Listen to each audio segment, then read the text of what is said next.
need something? Maramoa. I've heard that the Karui have this philosophy, Makanui, the way of the warrior. I don't think you could get any more Makanui than her. She took it upon herself to look after me, before Tolman arrived. Saved my skin more than once. I'm fine with that. Beats being on her bad side. Hagen likes to think he was my kind old uncle back in Theopolis. Granted, the work he gave me saved my parents and I from starvation.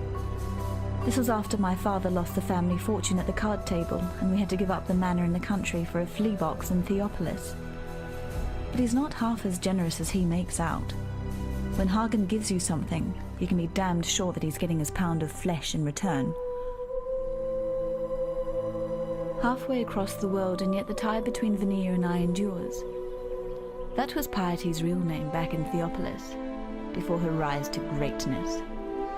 Vanilla sold her thaumaturgy in the day, her body at night. Sought after, she was, enough so to become one of my best buyers. But money never meant much to Vanilla. No, she was striving for something better, nobler. Used to tell me that life needn't be this hard.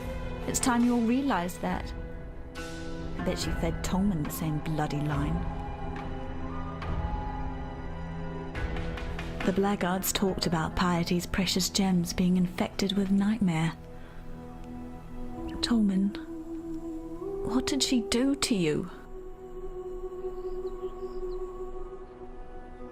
Vanilla was arrested for consorting with the unholy and condemned to the pyre. This was before the banishments. Dominus shared a last supper with her, heard her confession. Most think Vanilla earned Dominus's patronage on her back. I don't. Vanilla gave Dominus her better life and got a new name in return. You can count on one thing. Piety's grand future won't include the likes of you, me, or Tolman. On the fall of the Empire, the historians are deathly silent. After the Purity Rebellion, the Kingdom of Kaon blockaded Oriath, preventing any trade or correspondence with the mainland. It's said that Kaon planned to invade. Only when the Karui retreated did Oriath get any news from Rayclast, but by that time there wasn't really anyone left to tell the tale. Chitus thought that the Gemling was the pinnacle of human progress. These glorious gems have brought us within spitting distance of godhood, he once said. The High Templar at the time, Vol of Febris, thought they were a perversion. He wanted the Empire made pure, cleansed of the stain of thaumaturgy. You look at San and tell me which one you think was right. And while you're out there, look out for monkeys. No, not those bloody monkeys from Frisia. These ones are painted on the walls. I think you'll find them enlightening.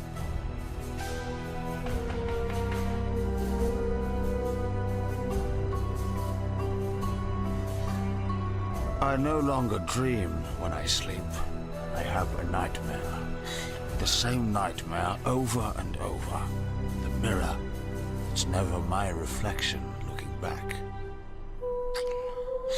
The first time that mirror appeared to me, it was Cole I saw. A rapist from Oriath I had the displeasure of sharing a pen with in Gravisius' stockade. Piety took him for her experiments, and that night I saw her handiwork while I slept. This time it was Tolman, flesh dried to leather, organs shrunk to husks, blood trickling through his skeleton like red dust in an hourglass. It's Piety's gift to me, that mirror. At least I won't be seeing Clarissa the next time I look into it.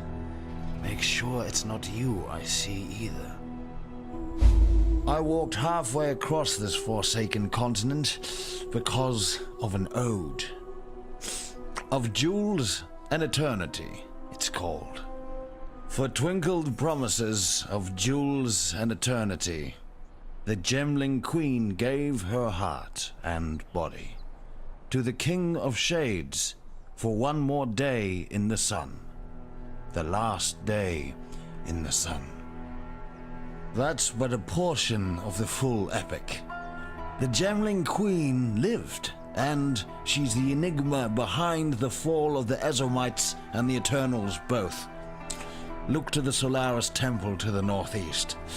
Find the Gemling Queen's remains before piety does, and destroy them.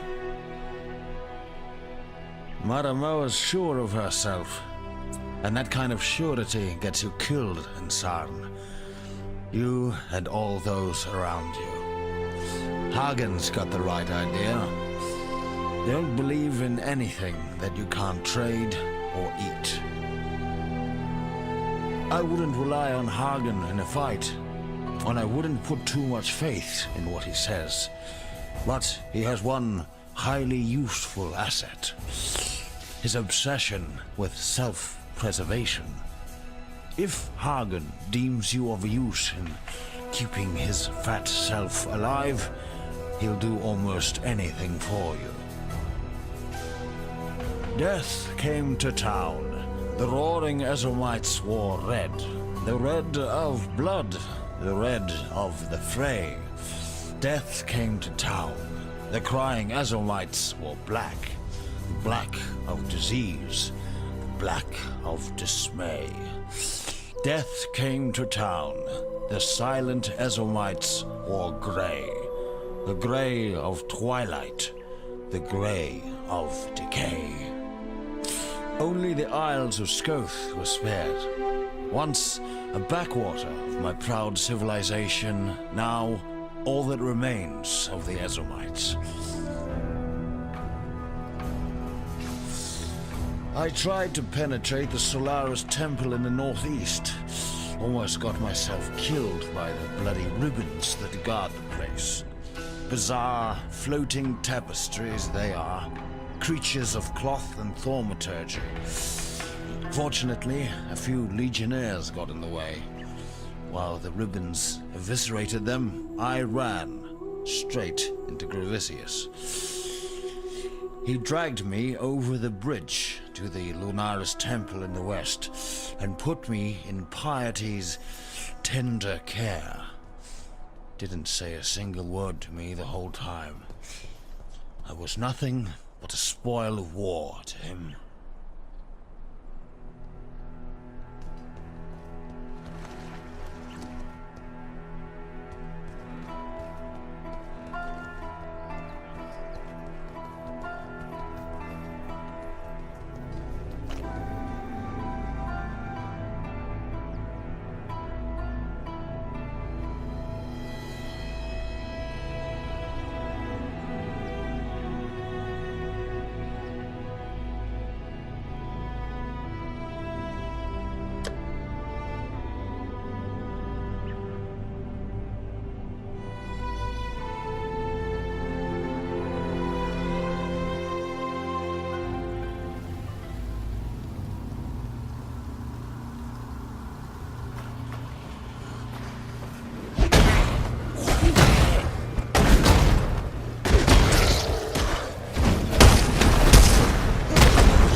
Ah!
I shall wipe the filth from this house of God.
I write this now in hope that someone will remain.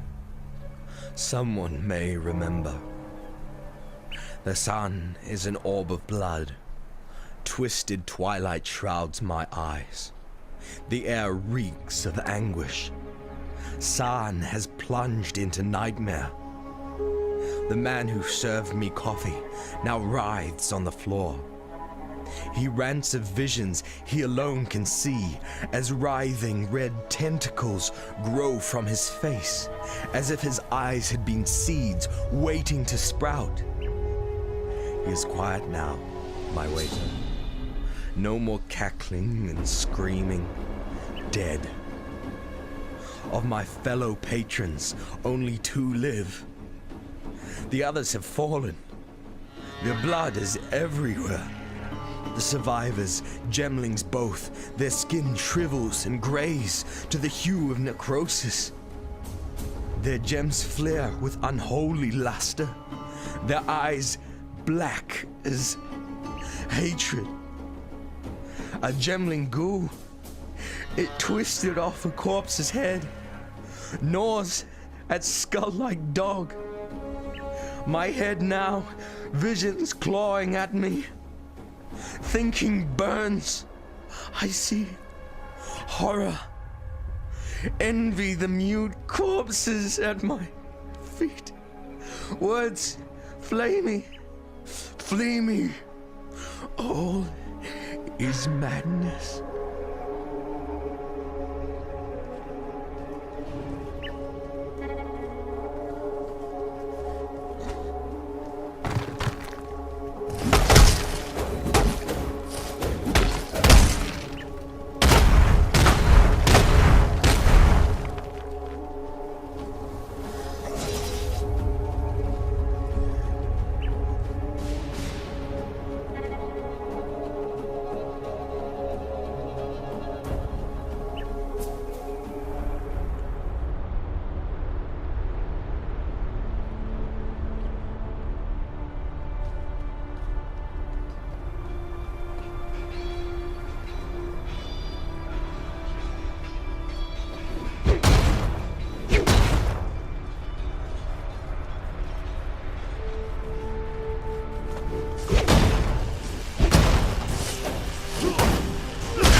The Monkey King names you slave. No. You are the gems of Rayclast, not the treacherous stones you dig and die for. It is time to bend the Monkey King's ear. Tell him your true name.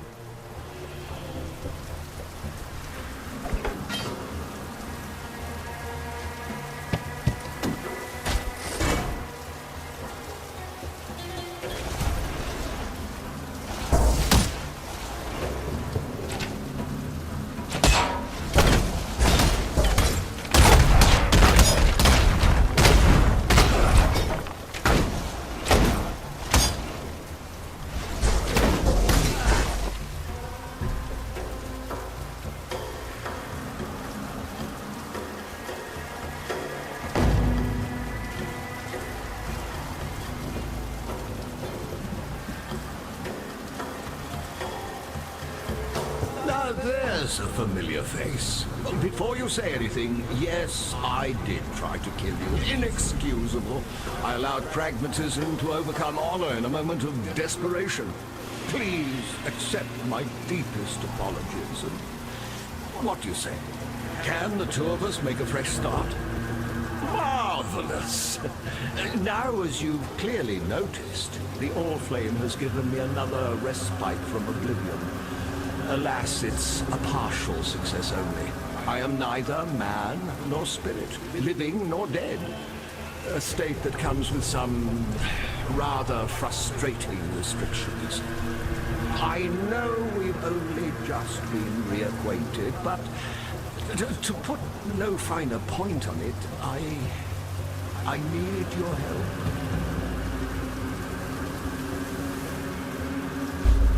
Interested, are we? Oh, splendid!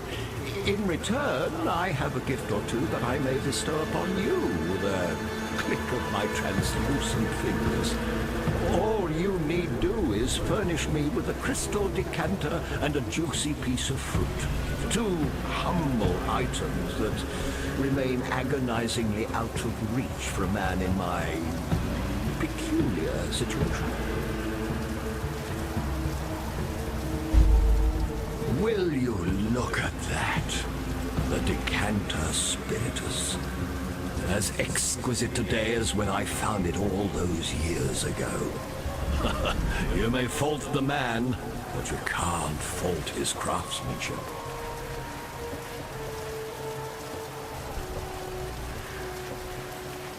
I'm sure you've heard of Malachi by now. Ever the heterodox, he sought otherworldly inspiration by imbibing a substance called ghost wine. For the purpose, he created the decanter spiritus. I found it on my last visit here. Liquid placed in this crystal decanter becomes quasi-apparitional in nature. I'm sure you can glean the decanter's usefulness to me. Conventional liquids simply don't hit the spot. I am one sorely parched revenant. I hid the decanter spiritus in the marketplace so as not to cause temptation for the less morally steadfast in my crew. Look to the carven heraldry there and find a lion dancing upon the waves.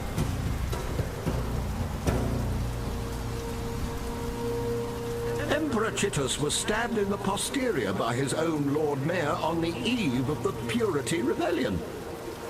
Chittus's grieving Gemlings buried him in the Imperial Gardens, and a plum tree was planted upon his resting place, so that his mourners might taste of his glory for years to come. I found that tree, and one of my men tasted its fruit. I've never seen so much agony crammed into such a brief moment. This may seem a peculiar request, but please bring me one of Chittus's plums.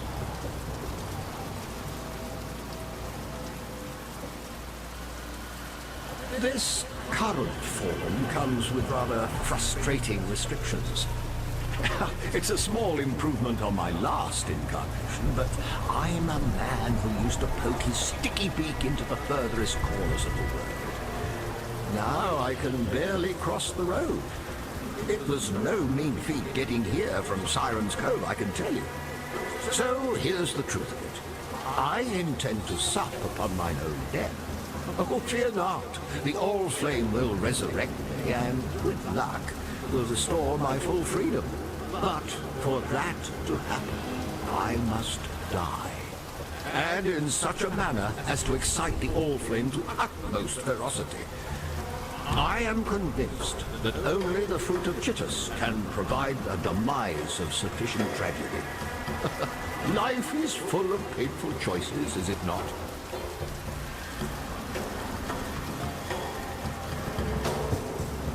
I visited Sarn some 30-odd years ago. Those ghasts, the Undying, you call them, scurried up from the sewers near the river and slaughtered all but a few of my most stalwart lads.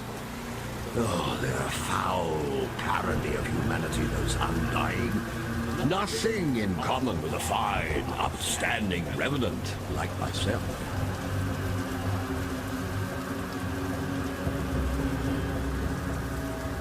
Interested, are we?